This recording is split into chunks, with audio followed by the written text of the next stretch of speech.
Sebab itu kalau ada orang bertanya, apa rahasia di balik manusia bisa menyambut beliau sedemikian ramai? Ada yang mengatakan 3 juta di airport itu. Apa di balik itu semua? Kalau bagi saya simpel saja. Orang sedang mencari sosok. Kemana dia menggantung harapan? Ketika dia lihat sosok itu, hatinya sudah terpaut. Kalau sudah cinta, apapun dia lakukan. Dengan mata saya, kepala saya sendiri, Pak Karni, saya melihat itu Ustadz yang paling terkenal di Republik ini. Ustadz, siapa lagi kalau bukan Ustadz Abdul Somad. Assalamualaikum Ustadz. Waalaikumsalam warahmatullahi wabarakatuh. Ustadz, saya dengar tadi datang dari Palembang, Ya. dan siang tadi udah ketemu dengan ARS Habib Rizik Syihab. Alhamdulillah Pak Karni. Di Megamendung. Jadi sepertinya Ustadz ke Jakarta kali ini memang karena ARS datang ke Jakarta. Pada pulang kampung. Satu sisi memang kebahagiaan saya, karena selama ini setiap saya ceramah kemana-mana, jamaah bertanya kapan Habib Rizik pulang. Oh, gitu. Mereka menganggap seolah-olah saya tahu semua yang terjadi dengan Habib Rizik. Dan kebetulan memang ada jadwal beberapa hari ini, jadi bersanding dengan itu kebetulan dan saya datang ke Megamendung. Sejauh mana hubungan Ustadz sebenarnya dengan Habib Rizik Syihab? Kalau dilihat dari segala aspek justru lebih banyak perbedaan, Pak Karni. Usia misalnya saya 77, beliau 65. Ya, saya lahir 77, beliau 65, lebih kurang 12 tahun perbedaan panjang. Saya di Mesir, beliau di Imam Muhammad Ibn Saud di Riyadh. Mesir ini lebih terbuka, sedangkan Riyadh ini satu mazhab saja. Iya. Kemudian pula dari segi nasab, saya orang biasa, beliau Habib, keturunan Nabi Muhammad SAW. Tapi kemudian ketika ada beberapa hal yang ada titik persamaan. Ketika saya senang sekali dengan gerakan Amar Ma'ruf Nahi Munkar. Selama ini saya melihat ada orang yang Amar Ma'rufnya semangat, ngajak berzikir, ngajak sholawat, ngajak memakmurkan masjid. Tapi ketika mungkar, melihat perbuatan maksiat itu diam. Karena memang Amar Ma'ruf Nahi Munkar ini kan terkait dengan kepentingan orang banyak. Sehingga kalau itu kita sentuh, kalau ke istilah orang Melayu, kalau periuk belanga orang tersentuh, dia mengamuk. Iyalah. Nah, jadi saya simpati dari awal. Sebelum saya ketemu beliau, sebelum hiruk pikuk Pilkada Jakarta 2017. Jadi soal keberanian maksud Ustadz. Keberaniannya itu bagi saya sesuatu yang menantang, saya senang. Apa fenomena dengan dia balik sekarang ini setelah sekian lama mengungsi lah ke Saudi Arabia? Kalau sekarang itu kan kita lihat Pak Karni, beberapa FB sahabat-sahabat kita itu kan dihilangkan berita terkait semua yang menulis HRS, Imam Besar, Habib Rizik Syihab itu kan langsung hilang. Kemudian yang posting-posting Instagram juga hilang. Saya masih ingat itu ketika kami umroh Januari 2018 di Makkah. Ketika itu saya ada waktu itu Ustadz Dery Sulaiman. Ustadz Dery Sulaiman mau tes streaming. Sudah dikasih tahu sama yang lain, tes aja, nanti 5 menit pasti down. Dia tes betul. Aku tes, dia bilang. Begitu 5 menit langsung down. Jadi apa sebenarnya kesalahan makhluk hamba Allah yang satu ini? Berapa triliun negeri ini sudah dirugikannya? Apa BUMN yang pernah dia jual? Jadi bagi saya itu sesuatu, sehingga sampai menyebut namanya pun, menulis namanya pun. Tapi yang namanya manusia ini kan semakin ditekan, semakin diintimidasi, semakin disupergolakan, semakin. Untuk umat Islam sendiri, bagaimana Ustadz melihat Habib Rizik? Umat Islam ini kita mengajarkan di sekolah-sekolah dari mulai MDA sampai ke Universitas Islam, kita mengajarkan tentang integritas, tentang kejujuran, tentang keadilan, tentang bagaimana bersikap terhadap penguasa. Tapi kemudian santri-santri itu dalam tanda kutip bisa melihat hipokrit, tidak sesuai dengan yang dibaca di kitab kuning, tidak sesuai dengan yang dia dengar dalam ceramah, dalam kenyataan. Maka dia menggantungkan satu harapan, sosok yang dia rindukan, dan itu terjawab pada diri Habib Rizik Syihab. Jadi sebab itu kalau ada orang bertanya, apa rahasia di balik manusia bisa menyambut beliau sedemikian ramai? Ada yang mengatakan 3 juta di airport itu. Apa di balik itu semua? Kalau bagi saya simpel saja. Orang sedang mencari sosok. Kemana dia menggantung harapan? Ketika dia lihat sosok itu, hatinya sudah terpaut. Kalau sudah cinta, apapun dia lakukan. Dengan mata saya, kepala saya sendiri, Pak Karni, saya melihat ibu-ibu menggendong anak berhenti di tengah jalan karena lelah berjalan kaki tadi. Karena untuk menuju lokasi markas dakwah pesantren Habib Rizik di Megamendung itu, jalannya berkelok, mendaki, jalan tanah, melewati, dan mobil tidak masuk. Mereka jalan kaki. Apa yang mereka cari? Tidak ada pembagian sembako, tidak ada makanan, tidak apa. Mungkin mereka pun tidak melihat Habib Rizik, tapi mereka merasakan kepuasan batin. Simbol gitu. Simbol, ikon. Sebagaimana cintanya anak muda kepada penyanyi R&B atau K-pop, begitu juga lah umat yang haus, rindu. Satu sisi mereka melihat dia sebagai ulama, satu sisi mereka melihat dia sebagai pejuang keadilan, satu sisi mereka melihat dia sebagai orang tertindas, teraniaya. Tapi ada satu sisi lagi juga mereka melihat dia sebagai keturunan Rasulullah SAW. Ustadz sendiri saya lihat mulai dilirik oleh politik ini. Yang penggagas, salah satu penggagas Partai Masubi baru, Ya. Tribun Masubi, udah mengumumkan Ustadz akan jadi Dewan Surah. Jadi apa ya Ustadz mulai tertarik untuk ikut dalam politik? Saya, Pak Karni, dalam 30 malam bulan Ramadan itu, ada satu malam saya khususkan kajian politik Islam.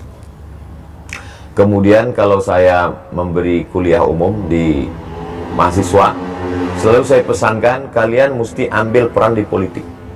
Kalau tidak, politik kita akan diambil orang lain. Kemudian kalau saya ceramah di mana-mana, walaupun itu tablik akbar, di stadion, di tanah lapang, sebenarnya substansi isi yang saya sampaikan itu hanya 3 poin saja. Pertama, islahut tarbiyah, perbaikan pendidikan. Masukkan anak ke TK Quran, SD Quran, SMP Quran, SMA Quran. Setelah itu terserah dia mau kuliah di mana. Yang penting basicnya Islam, Quran. Yang kedua, islahul iktisad, perbaikan ekonomi. Maka gerakan belanja ke warung tetangga, produk halal, bangkitkan ekonomi umat. Kemudian itu banyak sekali video endorse saya terhadap produk-produk UMKM dan lain sebagainya. Yang ketiga adalah islahul siyasah, perbaikan politik. Makanya di mana-mana saya tausiah, pilihlah anggota legislatif yang peduli pada perda syariah, kemudian pilihlah pemimpin yang memperdulikan pada ajaran Islam. Kalau paling tidak dia menyuarakan peraturan-peraturan atau sikap dia, itu keberpihakan dia kepada Islam. Itu yang selalu saya sampaikan. Maka ketika saya diminta sebagai narasumber seminar yang diadakan oleh sahabat-sahabat dari Masumi Ribon, Ustadz Abdul Somad sebagai narasumber untuk memberikan pandangan tentang sejarah politik Islam. Ya, saya dengan Pak Abdullah Heha Mahua dan beberapa narasumber lain ketika itu saya sampaikan. Jadi kalau kata Pak Karni Masumi Ribon melirik saya, sesungguhnya tidak hanya Masumi Ribon, aspek politik, segala sesuatu yang memerlukan orang ramai, orang banyak, tidak hanya politik, dari mulai endorse kerupuk sampai endorse partai, saya kira mereka akan gandeng saya. Bukan berarti ungkapan saya ini pede sekali, tidak, tapi memang itu kenyataan yang saya terima hari ini. Apa mungkin setelah ini kita akan melihat Ustadz itu justru bukan lagi, tidak hanya di mimbar masjid, tapi di panggung politik juga.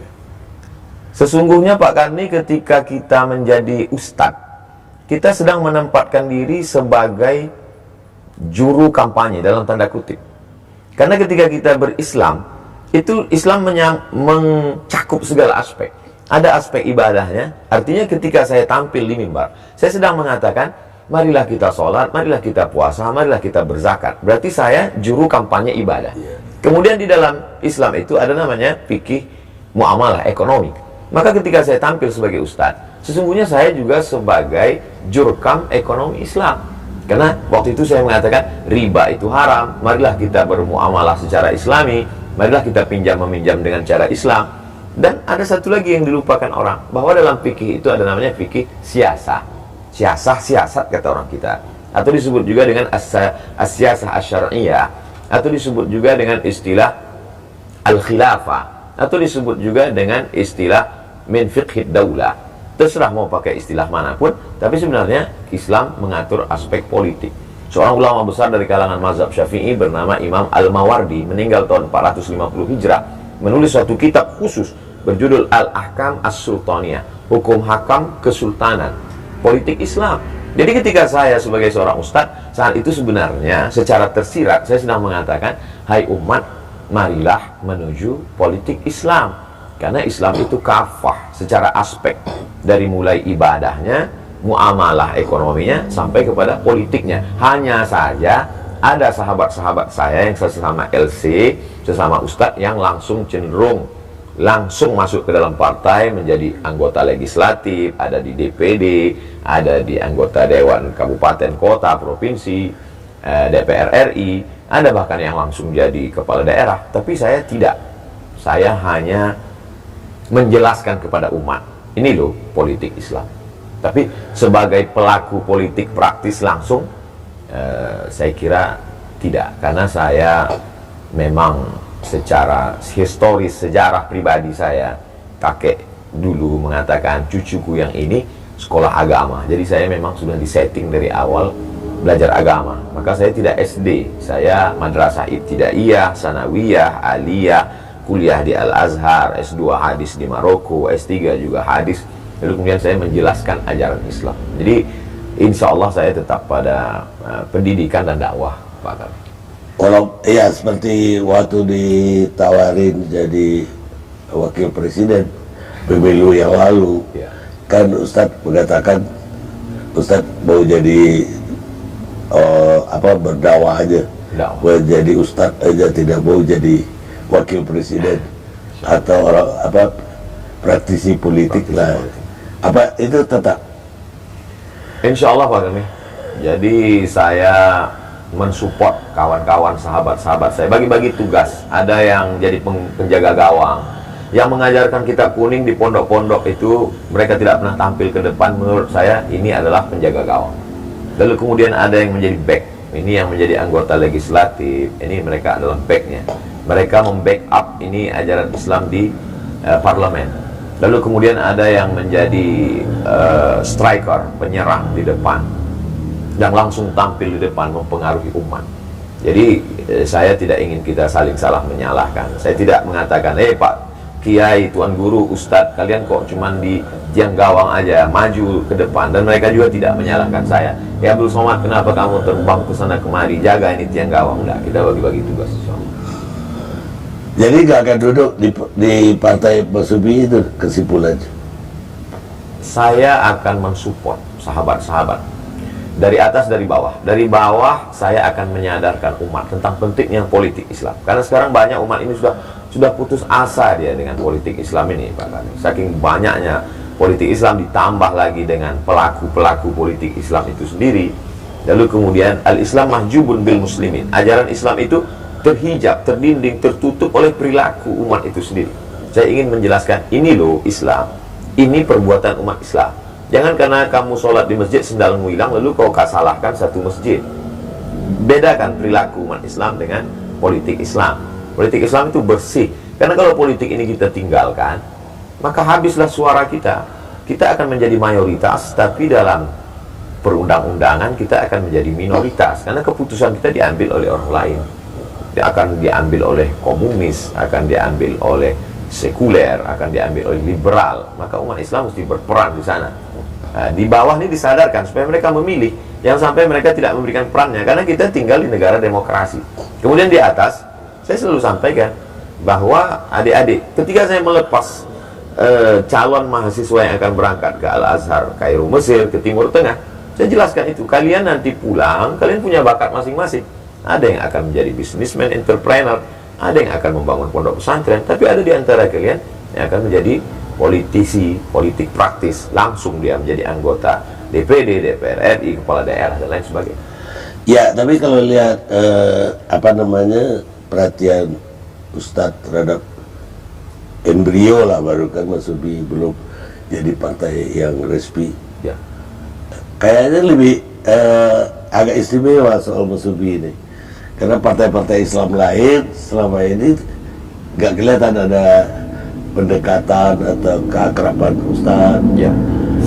Padahal banyak sekali, ada PAN, ada PKB, P3, ada PKS. Kalau Pak Karni ingat ketika kita pemilu tahun 2018-19, ketika itu ada video saya sedang makan sate, lalu ada yang bertanya ke saya, Ustadz Somad, kami ini sedang bingung memilih partai. Lalu saya jawab di situ, video 1 menit, pendek saja. Ya, pilihlah yang memperjuangkan yang jelas di parlemen, diantaranya tentang peraturan undang-undang haram khamar. Saya katakan, waktu itu saya sebut partainya PKS dengan PAN. Beberapa partai yang menjadi gerbongnya suara umat Islam komplain ke saya, kan partai yang isinya umat Islam bukan cuma yang religius, nasionalis, kami juga. Tapi menurut ijtihad saya, 2 itu yang saya sebut. Jadi artinya kalau saat itu saya sebutkan PKS, saya sebut PAN, hari ini saya bersama dengan orang-orang tua, sahabat-sahabat Mas Sumi, karena ada sejarah masa lalu. Saya sebenarnya ingin menjelaskan, mereka bisa saja berbeda seragam, berbeda baju, karena saya berprasangka baik, husnuzon, kullu mujtahid musib. Semua yang berijtihad itu benar. Dia dapat 2 pahala. Satu sisi dia sudah berijtihad, ijtihad politik. Satu sisi dia dapat pahala karena ijtihadnya. Kalau dia benar, maka dia dapat 2. Andai dia keliru, tersalah, dia tetap dapat 1 karena dia sudah berusaha. Ya. Jadi saya mensupport gerakan itu. Apa ada sejarah orang tua atau kakek dulu juga bersubi? Secara praktis orang tua, kakek-kakek dulu kami lebih ke kalau sejarah dulu kakek-kakek kami adalah P3. Karena waktu itu zaman Pak Harto kan kita cuma ada 3 saja, Golkar, PDI, dan P3. Kalau kakek kan masih masa tahun 50-an, kakek kan udah hidup. Mereka tidak, mereka hanya gerakan agama, tasawuf, tidak ke politik. Oh, tasawuf. Saya mau bertanya tentang soal radikal ya. Saya melihat di Indonesia itu ada sekelompok orang kecil mungkin yang kepingin memang ada khilafah, tapi sebagian orang kecil juga kepingin dan kampanye untuk selalu memerangi khilafah.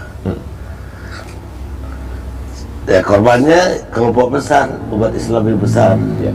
Karena dua-duanya berlawanan dengan ekstrim. Bagaimana Ustadz melihat ini?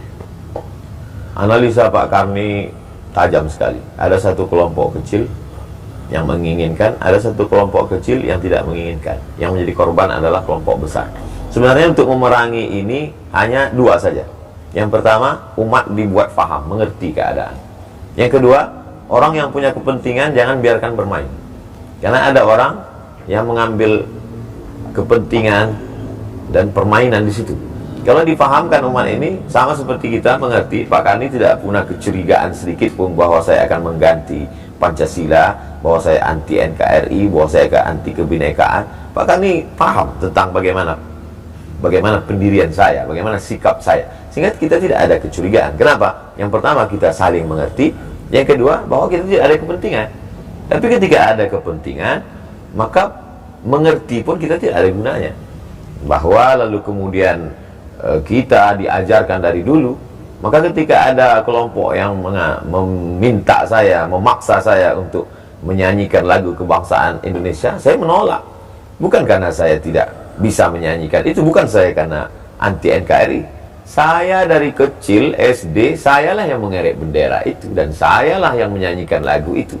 Dan ketika saya mau berangkat ke Mesir, maka kami 100 anak Indonesia yang lulus beasiswa Al-Azhar tidak akan berangkat ke Mesir kalau tidak lulus penataran P4.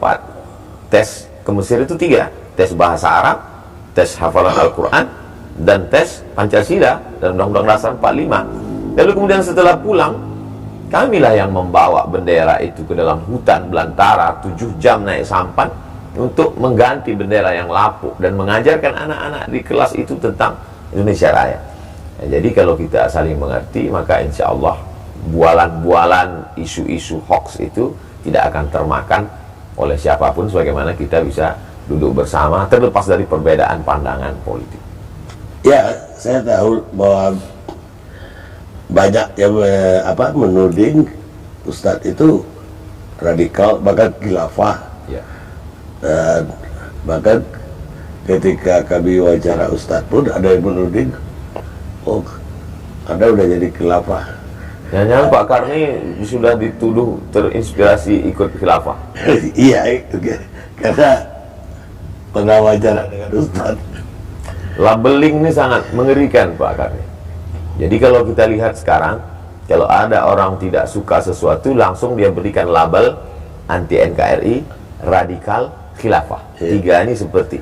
Jadi kalau kita mundur ke belakang, kita bisa lihat bagaimana apa yang dialami oleh Haji Abdul Malik Karim Amrullah ketika pada rezim Orde Lama zaman itu. Label yang paling sangat manis untuk menjatuhkan orang adalah dengan mengatakan dia akan menggulingkan kekuasaan, menjual negara Republik Indonesia ke Malaysia, lalu kemudian akan membunuh presiden dan lain sebagainya. Itu pernah dialami Buya Hamka. Lalu kemudian hari berganti, musim berubah, masuk orde baru, dan ketika itu muncul label baru yang disebut dengan komando jihad. Siapa saja, bahkan Buya Hamka kena label itu, sampai Buya Hamka akhirnya melepas pecinya, dia bantingkan, kalau ada komando jihad itu, maka akulah komando jihad itu, kata Buya Hamka. Jadi sejarah label ini saya kira perlu dituliskan dalam tulisan yang menarik atau buku sekalian. Kalau bagaimana label-label ini untuk menjatuhkan orang lain. Seperti perbuatan anak kecil dulu, kita waktu masih SD, kita tulis kertas, kita tempelkan di belakang orang, kita sedang label. Itulah yang terjadi pada saya dan pada saudara-saudara saya dan sahabat saya. Kami amat sangat cinta pada negara kesatuan Republik Indonesia.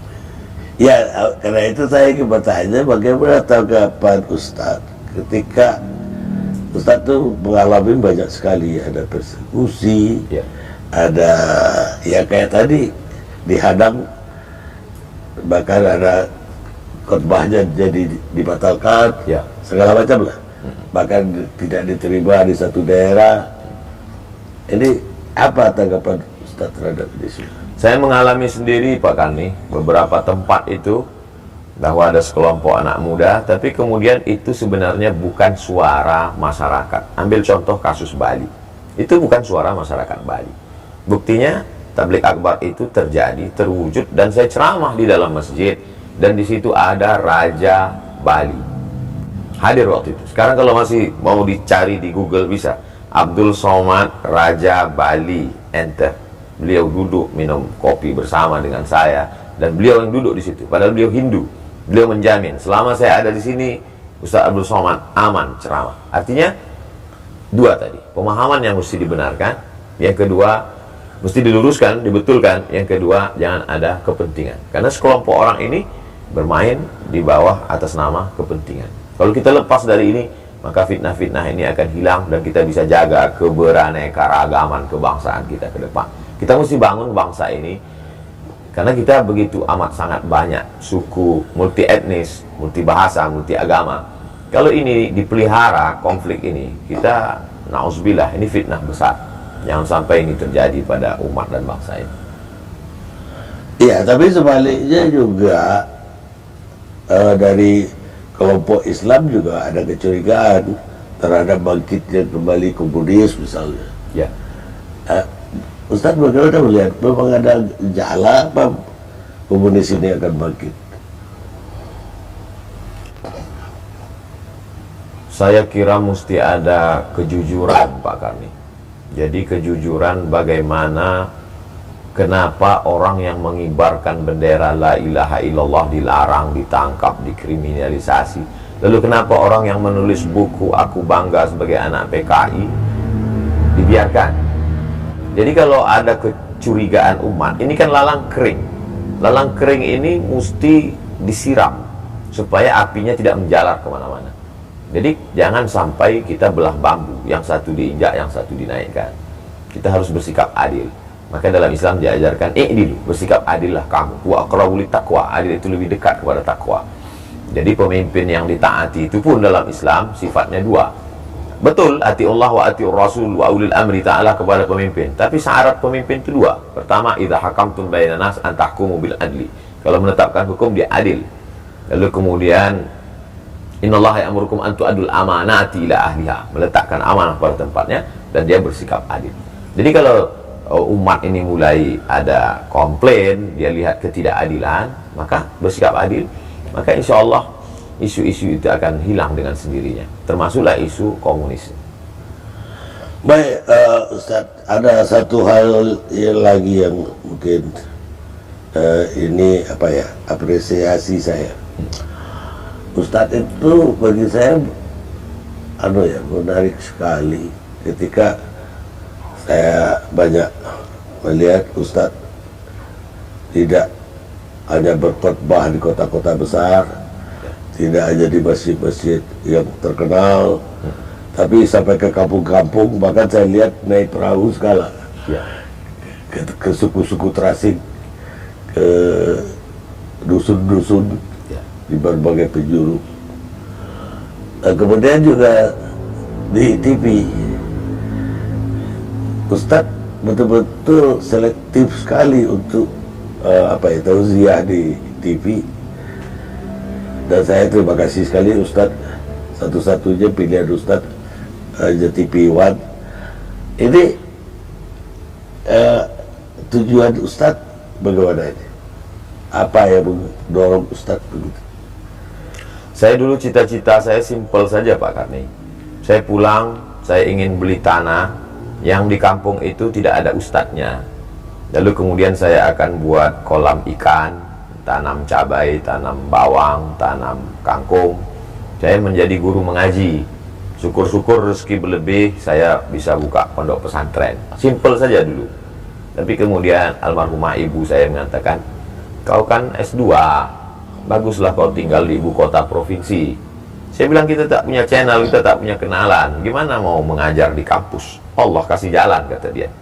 Jadi ketika saya pulang, kebetulan di bulan itu buka tes PNS, lalu saya lulus. Saya kemudian memberikan tausiah, ceramah dari masjid-masjid ke surau, lalu kemudian ditakdirkan Allah viral. Tapi saya tetap pada cita-cita pertama. Maka ada salah seorang sekda, sekretaris daerah, yang seminar di Jepang. Sampai di Jepang dia ketemu dengan rektor Universitas Hasanuddin. Lalu Bapak rektor ini bertanya kepada Pak Sekda salah satu kabupaten. Dia tanya, kenal Ustadz Abdul Somad dari Riau? Saya selalu tonton dia di YouTube. Rupanya Pak Sekda kabupaten tadi tidak kenal dengan saya. Tapi mau bilang tidak kenal malu, karena masa orang Makassar bisa kenal, dia yang sekampung tidak kenal. Akhirnya saya diminta datang. Saya pun datang. Ustadz ceramah di ibu kota kabupaten ini. Saya katakan, saya sudah ceramah 5 tahun bolak-balik sini. Bapak aja yang tak pernah datang. Kalau Bapak mau suruh saya ceramah, kasih saya jadwal menelusuri sungai ini sampai ke suku Akit yang belum beragama. Saya akan isi 6 pengajian. Kajian subuh, kajian duha, kajian zuhur, kajian asar, kajian maghrib, kajian isya. Kasih saya seminggu. 6 hari, 6 kali 6, 36 titik. Mereka susun 36. Kepuasan saya ada berada di situ. Maka ketika ada mahasiswa mengajak saya masuk ke suku Talang Mama, saya masuk. Dari Pekanbaru 5 jam, masuk ke dalam 7 jam. Sampai hari ini, dalam setahun itu saya khususkan ada 2 bulan, saya masuk ke pulau-pulau. Sahabat-sahabat mengajak saya dari Dompet Duafa, dari Dewan Dakwah, dan lain sebagainya. Dewan Dakwah salah satu yang konsen. Ada kepuasan batin saya di sana. Mana memang tujuan awal saya yaitu bahwa dulu ketika di Mesir, Pak Karni, kita waktu itu krisis, kesulitan. Dan ada orang Mesir itu dia punya peternakan ayam, namanya Muhandis Abdul Salam. Dia kaya sekali. Setiap bulan krisis moneter kami sulit dapat kiriman, dia yang memberi kami bantuan di samping beasiswa Al-Azhar. Suatu ketika sedang berkumpul kami datang bertanya ke Muhandis Abdul Salam, apa yang doa engkau inginkan dari kami? Biasanya orang kalau dia kasih uang dia minta doakan saya. Kata dia, jangan doakan saya, kamu nanti pulang ke negerimu, kamu sebarkan saja Islam nih ke kampung-kampung. Karena saya pernah sampai ke sana, di kampungmu masih ada orang yang belum pakai baju, kata dia. Sampaikan. Jadi apa yang saya lakukan hari ini adalah janji saya pada kakek-kakek saya dulu, kemudian pada orang Mesir yang dulu pernah berbuat baik pada kami. Tentang televisi, Pak Karni, TV One bukan satu-satunya tempat yang pernah saya menyampaikan tausiah. Saya pernah di televisi ini, saya pernah di televisi anu. Lalu kemudian ceramah saya diatur, saya harus pakai baju ini. Di menit sekian saya mesti tertawa, di menit sekian saya mesti menangis. Saya tidak bisa begitu. Saya tidak bisa begitu. Ceramah saya tidak bisa diatur. Saya menemukan kebebasan di TV One. Kalau andai satu zaman, satu masa, satu bulan nanti TV One memperlakukan saya seperti itu, saya mesti diatur menangis di menit kemudian, saya tidak boleh bicara ini, mungkin saya akan keluar dari TV One dan saya lebih memilih ceramah di channel Pak Karni Ilyas. Insya selama saya jadi pemberatnya nggak ada peraturan begitulah. Untuk yang lain pun tidak. Tapi gini, Ustadz sendiri dari Alia, dari Madrasah Ibtidaiyah Alia, sampai akhirnya sekolah ke beberapa negara, ke Al-Azhar, ke Maroko, ke Sudan terakhir. Sudan. Ini beasiswa semua atau biaya dari mana? Pada tahun 1998 Indonesia mendapat jatah 100 beasiswa ke Al-Azhar Kairo, gratis, selesai S1. Saya ikut tes, waktu itu untuk Provinsi Riau, Aceh, Sumatera Utara, tesnya di Medan. Saya lulus, dapat beasiswa, tiket ditanggung oleh Al-Azhar Kairo. Lalu kemudian setelah itu ada lagi namanya Ajong Marocain Cooperation International, AMCI. Itu memberikan beasiswa untuk anak Indonesia 15 orang. Dan saya mengirimkan berkas, ijazah, transkrip nilai. Saya termasuk pemburu beasiswa bahkan. Saya cari, dapat, saya kirim, dan saya diterima di Darul Hadis, sebuah lembaga yang didirikan oleh Raja Hasan II, ayah dari raja yang sekarang, Raja Muhammad VI. Lalu setelah itu saya pun lulus jadi dosen. Ada namanya program 5.000 doktor Pak Karni, yang dikeluarkan Kementerian Agama. Adik kelas saya lulus, dapat beasiswa 5.000 doktor. Lalu dia datang ke saya, Bang, saya dapat beasiswanya besar, 1 tahun 200 juta. Berarti kalau 4 tahun bisa 800, kata dia. Beasiswa ditanggung full. Saya pun ajukan. 3 tahun saya ajukan Pak Karni.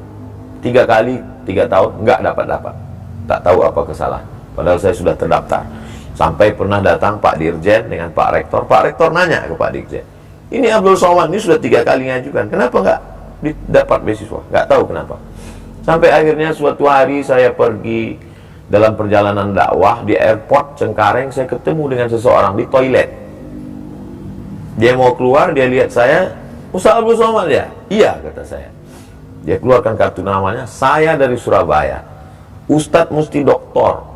Ustadz daftar S3 dimanapun di seluruh dunia ini, saya tanggung sampai selesai. Tiket pesawat, semua biaya. Nih, datang ke saya. Seolah-olah Allah Ta'ala ingin mengatakan kepada saya, Abdul Somad, 3 kali kau ajukan ke Kementerian Agama tidak lulus. Nih, ku kasih cash. Kalau aku berkehendak, aku bisa. Ketemunya di toilet lagi, di tempat setan. Bisa ketemu malaikat di tempat setan. Tapi alhamdulillah Pak Karni, sampai hari ini saya tidak temui itu Bapak. Nah, kartu namanya ada. Saya tidak minta. Tak tahu datang dari mana. Setiap orang kasih saya uang yang dolar, saya simpan di satu amplop. Akhirnya saya kumpul itu cukup untuk biaya kuliah saya, bahkan berlebih. Tiket pesawat saya 2 kali saya ke Sudan bolak-balik. Kuasa Allah SWT. Betul, kata ibu saya dulu almarhumah, rezeki itu tak berpintu nak. Kalau kau lulus PNS ini, berarti disitulah letak rezekimu. Andai kau tak lulus, rezeki Allah akan datang dari pintu yang lain. Saya yakin dengan itu. Itu sebenarnya cara Allah untuk meyakinkan saya. Yang selama ini kau belajar di Azhar, sudah kau baca hadisnya, sudah kau hafal ayatnya, tapi kau belum ketemu di alam nyata. Saya banyak mengalami hal-hal yang di luar logika akal. Salah satunya adalah selesainya saya bisa menyelesaikan S3 ini Pak Kani. Saya waktu itu tidak punya kesempatan. Saya sudah terdaftar. Referensi saya sudah penuh kamar itu. Buku-buku dikirim oleh kawan-kawan saya. Karena disertasi saya tentang kontribusi Syekh Hasyim Asy'ari dalam penyebaran hadis di Indonesia. Teman-teman saya memberikan buku dari Pulau Jawa, dari pondok pesantren di Jawa tentang Mbah Hasyim. Tapi saya tak punya waktu kesempatan. Sampai akhirnya video saya dengan Pak Prabowo viral, wawancara di TV One. Lalu kemudian ketika itu menjadi viral, ternyata politik ini tidak sesimpel yang kita bayangkan. Maka mau tidak mau, jadwal ceramah saya 4 bulan mesti hilang sejak pertemuan itu. April, Mei, Juni, Juli. Di 4 bulan full itulah saya tidak ada main handphone, tak ketemu orang. Saya hanya menulis saja. Menulis. Akhirnya saya pergi ke Sudan dan saya sampai ke sana setelah melewati lebih dari 20 kali perbaikan, revisi, akhirnya sudah siap disidangkan. Ternyata saya baru terdaftar 2 tahun kurang 6 bulan. Akhirnya saya disidangkan Desember 2019 dan bulan Februari saya datang ke Brunei Darussalam. Sudah siap kertasnya diserahkan oleh rektor. Ini kertas sudah ditandatangani sebulan yang lalu. Abdul Somad sebagai visiting professor di University Islam Sultan Syarif Ali Brunei Darussalam. Jadi saya lihat hidup ini kita jalani saja, mengalir saja. Niat baik, buat baik, Allah kasih baik. Andai tidak baik, berarti Allah sedang menguji kita. Jadi saya banyak belajar hidup, bukan dari buku, tapi dari yang saya alami. Saya kira demikian, Pak. Baik, apa ada putra putri yang ikuti jejak Ustaz? Anak kandung 1 orang. Kalau anak biologis 1 orang, namanya Mizian Hazi Abdillah. Tapi saya tidak paksa anak saya mesti ikut seperti saya. Anak saya mesti TK Al-Quran. Dia hafal juz 29, juz 30.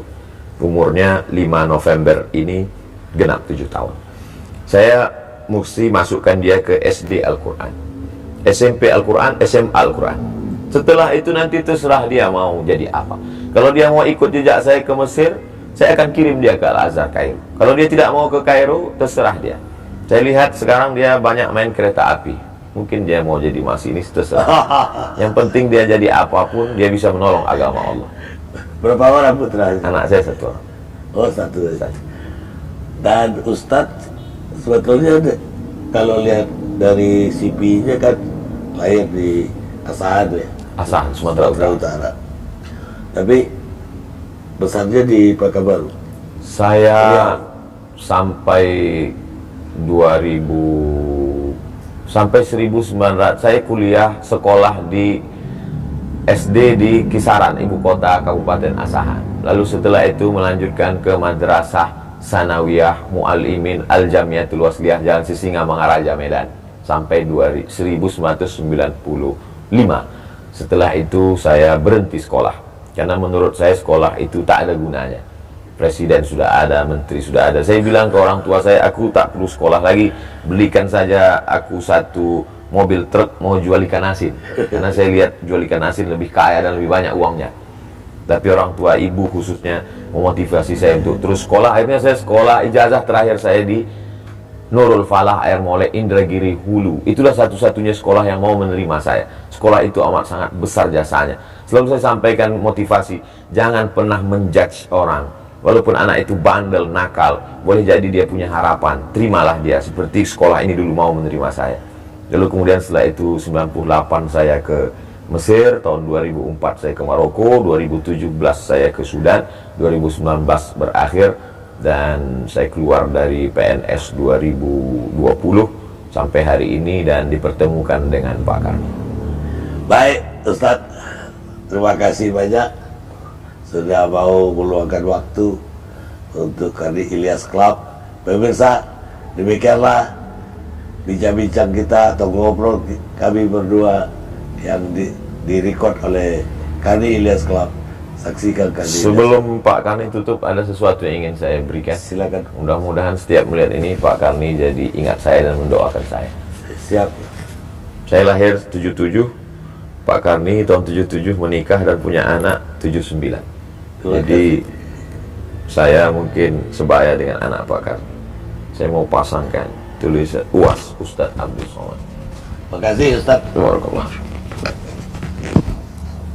Mohon izin Pak Karni. Ya.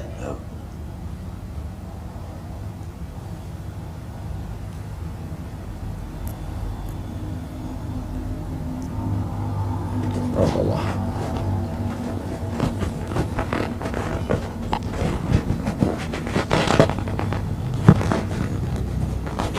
Oke.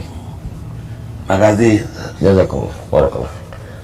Dan terima kasih udah meluangkan waktu Baik Pak Karni. sampai jam berapa itu? Hampir jam 10. Hampir jam 10. Lebih dari aduh ya. Gak apa-apa ya. Soalnya asik sih. Kalau dibiarin bisa sampai malam mah. Kalau bukan di YouTube. Jangan kita, Ustaz. Baik.